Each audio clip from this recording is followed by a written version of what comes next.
నమస్తే, welcome to 99 TV big డిబేట్కి స్వాగతం. మమతా బెనర్జీకి కావాల్సినంత షాక్ ఇచ్చారు ఆ పార్టీ ఎమ్మెల్యేలు.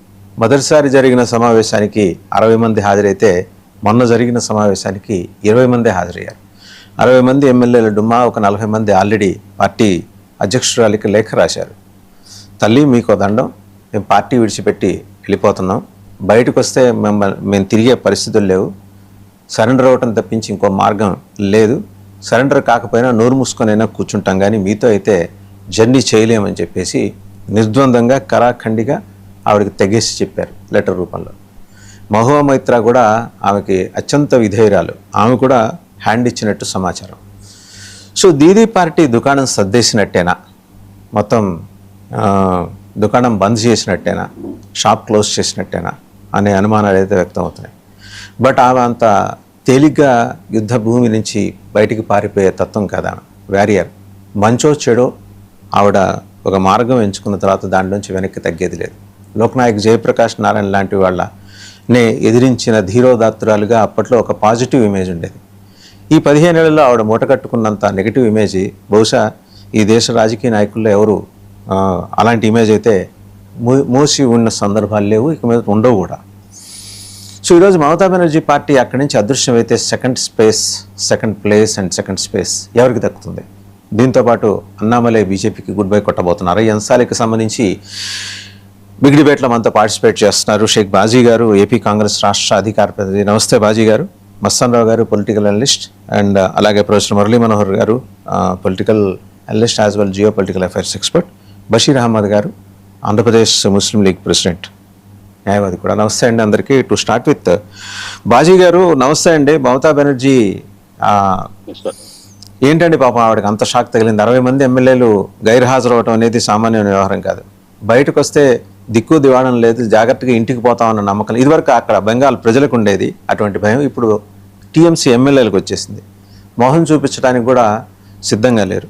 సరే, ఆర్గనైజ్డ్గా దాడులు చేయించుకొని క్రికెట్ హెల్మెట్లు తోటి బయటపడిన అభిషేక్ బెనర్జీ డ్రామాల్ని ఎందుకనో హర్షించాలి ఆ పార్టీ ఎమ్మెల్యేలు, ఆ పార్టీ కార్యకర్తలు కూడా. తీరా మోసి ఆయన మీద దాడి చేసింది టీఎంసీ కార్యకర్త.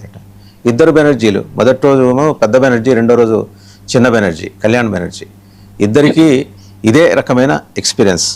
ఏమవుతుంది అక్కడ? మమతా పార్టీ ఉంటుందా? అండ్ ఒక హోప్ అయితే కనిపిస్తోంది మార్క్సిస్ట్ పార్టీకి, మళ్ళీ వాళ్ళు తిరిగి అక్కడ రైజ్ అయ్యే అవకాశాలు ఉన్నాయని. మీరేమంటారు? ముందుగా వాసుదేవన్ గారు, మీకు ప్యానల్ ఉన్న పెద్దలకి, అట్లాగే మన 99 వీక్షకులు అందరికీ కూడా శుభోదయం అండి.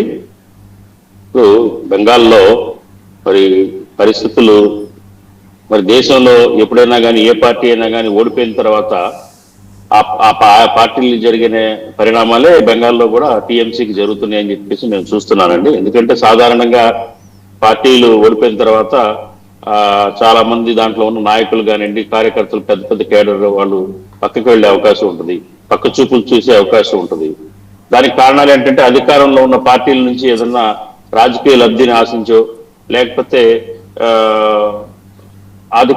అధికారంలోకి వచ్చిన కొత్త పార్టీ నుంచి దాడులో, లేకపోతే హింసాపూర్వకమైన బెదిరింపులో, లేకపోతే వాళ్ళు ఏదన్నా అవినీతి అక్రమాలు చేసినప్పుడు వాటి మీద మరి విచారణ ఉంటుంది, చర్యలు ఉంటాయి అనే భయంతోనూ సాధారణంగా పార్టీల్ని వీడుతూ ఉంటారంటే సర్వసాధారణంగా జరిగేది. అది ఒక టీఎంసీ అని కాదు, అనేక పార్టీల్లో మనం చూసాం ఇలాంటివి.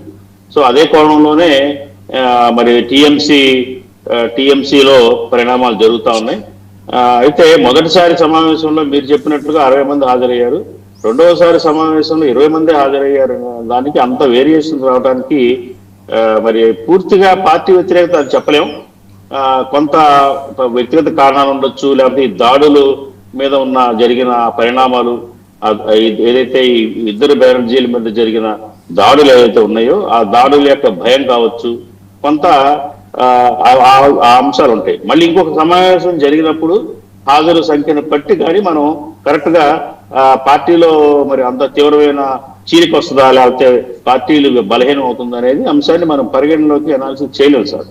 అయితే ఏంటంటే నా అంచనా ప్రకారంగా ఏంటంటే మీరు చెప్పినట్టుగా దీదీ అంత తేలిగ్గా ఓటమిని అంగీకరించే వ్యక్తి కాదు. ఆవిడ ఇప్పటికీ మానసికంగా దృఢంగా ఉన్నారు. ఆవిడ పార్టీలో దిద్దుబాటు చర్యలు, పార్టీ క్యాడర్ ని స్ట్రెంథన్ చేసే కార్యక్రమాలు శ్రీకారం చుట్టాడు. ఇప్పటికే జిల్లా స్థాయిలో జిల్లాల ప్రెసిడెంట్స్ ని సమాయత్తం చేస్తూ, ఎందుకంటే గ్రామ స్థాయిలో చాలా బలమైన క్యాడర్ ఉన్న పార్టీ టీఎంసీ. మరి ఎందుకంటే అంత చాలా ఈ 15 ఏళ్ల పరిపాలన దీంట్లో చాలా క్యాడర్ ని పార్టీని బాగా స్ట్రెంథన్ చేసుకున్నారు ఆవిడ. సో ఏంటంటే కాబట్టి అంత తేలిగ్గా బలహీన పడదు టీఎంసీ. ఒక పక్క భారతీయ జనతా పార్టీ ఏదైతే అధికారంలోకి వచ్చిందో మరి టీఎంసీని మరింత పరచాలని, చీలికలు తేవాలనే ప్రయత్నాలు కూడా చేస్తున్నట్టు వార్తలు గుప్పమంటున్నాయి.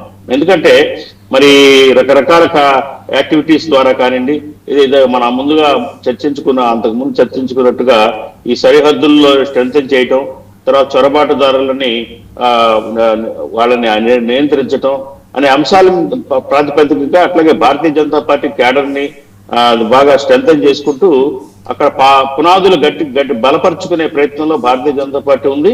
అట్లాగే ఏంటంటే దీదీని మరింత బలహీనపరచాలనే కుయుక్తులతో కూడా భారతీయ జనతా పార్టీ శ్రేణులు పనిచేస్తున్నాయని చెప్పేసి అక్కడ వార్తలు వస్తున్నాయండి. ఏదైనప్పుడు అది రాజకీయ క్రీడలో భాగమే. ఏదైనప్పటికీ కూడా దీదీ తన ప్రయత్నాలు అయితే ముమ్మరం చేశారు.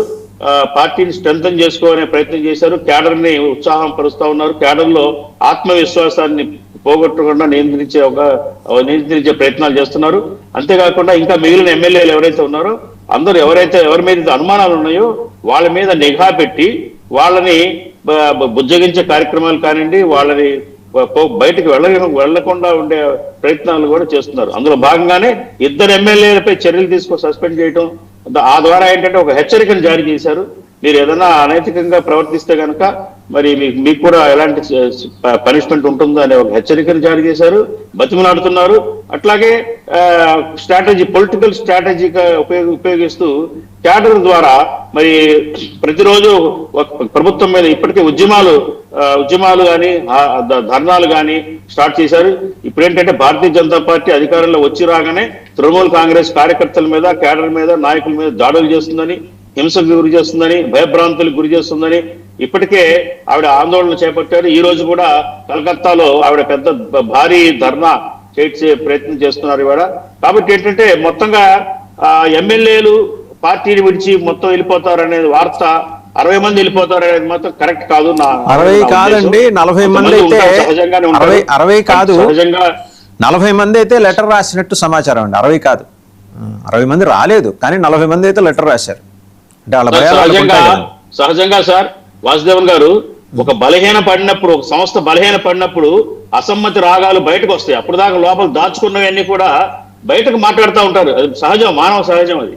ఇవాళ దీది పార్టీ ఓడిపోవటం, మరి ఆవిడ ఇప్పటి వరకు కూడా అణిచిపెట్టి పార్టీని ఒక బలంగా పెట్టిన ఆ పరిస్థితి నుంచి కొంతమంది ఏదైతే అసంతృప్తివాదులు, అంతకుముందు ఈవిడితో ఏమన్నా విభేదించిన వాళ్ళు, ఈవిడి ద్వారా ఏదైనా మరి బాధితులు ఉంటారు, ఈవిడి ద్వారా బాధింపబడిన వాళ్ళు, బాధితులు కాదండి, వాళ్ళ ఎమ్మెల్యేలందరూ లబ్ధిదారులే. ఆవిడ ద్వారా ఒక్కొక్కరికి 18-20 ఇళ్లు ఉన్నాయి, దాని మీద దర్యాప్తులు అవుతున్నాయి. అభిషేక్ బెనర్జీ అయితే 18 అధికారిక నివాసాలు ఆయన. ఇవాళకి 40 మంది ఎమ్మెల్యేలు బయటకు వచ్చి పెడితే చీలిక చేయాలి. ఏదైతే టీఎంసీని ఇంకొక టీఎంసీగా బీజేపీ పార్టీతో జత కట్టాలి. అంతే కదా, 2 ఆప్షన్స్ ఉంటాయి సార్ వాళ్ళకి, చీల్చాలి లేకపోతే అధికార పార్టీతో జత కట్టాలి. అధికార పార్టీతో జతగట్టి ప్రజల్లో చులకన అవుతారా అనుకోవట్లా, చీల్చే అవకాశం కూడా తక్కువ. ఎందుకంటే ఇప్పుడు అది అక్కడ ఇంకొకటి చెప్తున్నాను సార్, సమీప భవిష్యత్తులో మరి టీఎంసీ నాయకత్వ మార్పు కూడా జరిగే అవకాశాలు కనిపిస్తా ఉన్నాయి. ఏదైతే అభిషేక్ బెనర్జీ భావి వారసుడుగా ఇప్పటికే ఎస్టాబ్లిష్ అయింది, అతను పార్టీ వర్గాలు చేపట్టే అవకాశాలు కనిపిస్తున్నట్టు కూడా వార్తలు వస్తున్నాయి. ఈ నేపథ్యంలో ఏంటంటే అతని మీద అసంతృప్తి ఉన్న వాళ్ళు చాలా మంది ఉన్నారు. మరి ఇదంతా కూడా ఒక మళ్ళీ మీ దగ్గరకు వస్తా ఒకసారి మస్తాన్రావు గారి దగ్గరికి వెళ్దాం. మస్తాన్రావు గారు, ఇప్పుడు పెనం మించి లేచి పొయ్యిలో పట్టట్టు అవుతుంది. నిజంగా అభిషేక్ బెనర్జీకే కనుక ఆ బాధ్యతలు అప్పచెబితే, ఇప్పుడు మొన్నటి దాకా వాళ్ళు కింద మీద పడి పాపం ప్రతి ఏడాది 10 లక్షల మందినో 15 లక్షల మందినో బంగ్లాదేశ్ ని తెచ్చుకొని